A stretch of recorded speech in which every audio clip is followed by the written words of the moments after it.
Others with a more secular approach who have also been very successful. Let's take Warren Buffett of Omaha, Nebraska. If you had put $10,000 in 1965 into his company, Berkshire Hathaway, you would have $1 million today. Warren was a chapter in my 1972 book, Super Money, so I've known him a long time. He learned his trade with Ben Graham, the original dean of security analysis at Columbia University. I don't think Warren has ever been on television until this interview, and he has certainly never courted publicity, but recently he got a lot of it when he emerged as the key figure in the takeover of ABC by Capital Cities. Warren will be the largest shareholder of the new company, and his own net worth is now far in excess of $500 million.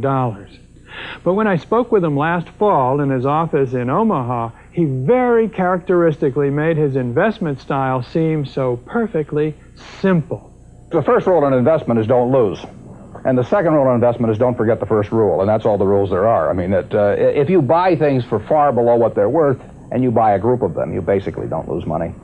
Warren, what do you consider the most important quality for an investment manager?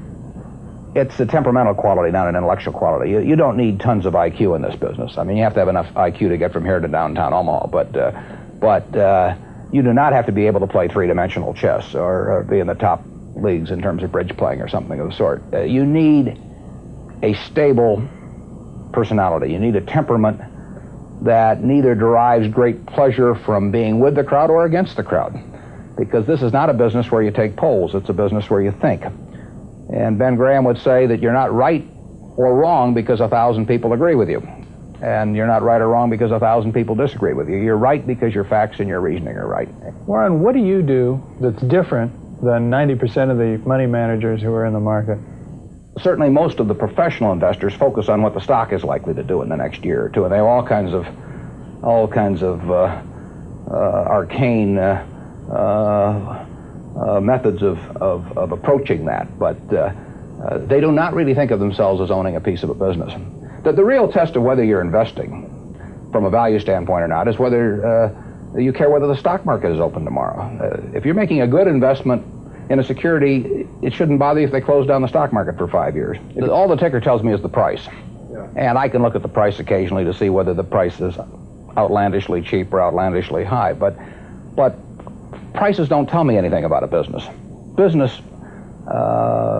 Business figures themselves tell me something about a business, but the price of a stock doesn't tell me anything about a business. I would rather value a stock or a business first and not even know the price, so that I'm not influenced by the price in establishing my valuation, and then look at the price later to see whether it's way out of line with what my value is. So Buffett chose to stay in this world, Omaha, Nebraska, where corn grows just minutes from downtown. Now, Omaha is a nice town, but nobody claims it's a world financial center. Here, the only thundering herd is actually on 4 feet. Don't you find Omaha a little bit off the beaten track for the investment world? Well, believe it or not, we get mail here, and we get periodicals, and we get all the facts needed to make decisions. And unlike Wall Street, you'll notice we don't have 50 people coming up and whispering in our ear that we should be doing this or that this afternoon. You appreciate the lack of stimulation here? I like the lack of stimulation. We get facts, not stimulation here. That's terrific. How can you stay away from Wall Street? Well, if I were on Wall Street, I'd probably be a lot poorer. You get overstimulated in Wall Street, and you hear lots of things, and you may shorten your focus, and a short focus is not conducive to long profits.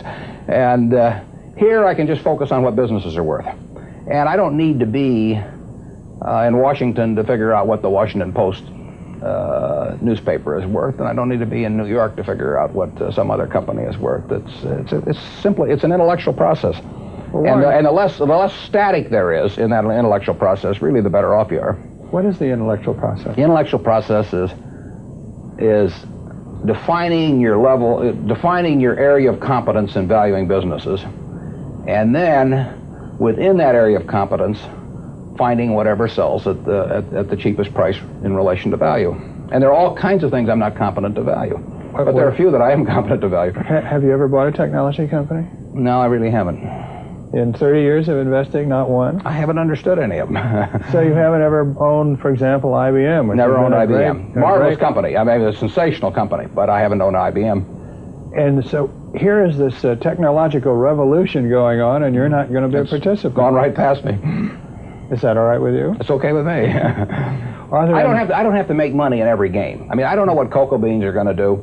There are all kinds of things I don't know about, and that may be too bad. But why should I know all about them? I haven't worked that hard on them. In the securities business, you literally every day have thousands of the major American corporations offered to you at a price that changes daily, and you don't have to make any decisions. You have to make nothing is forced upon you. So there are no called strikes in the business. The pitcher just stands there and throws balls at you, and if you're playing real baseball and it's between the knees and the shoulders, you either swing or you get a strike called on you. If you get too many called on you, you're out.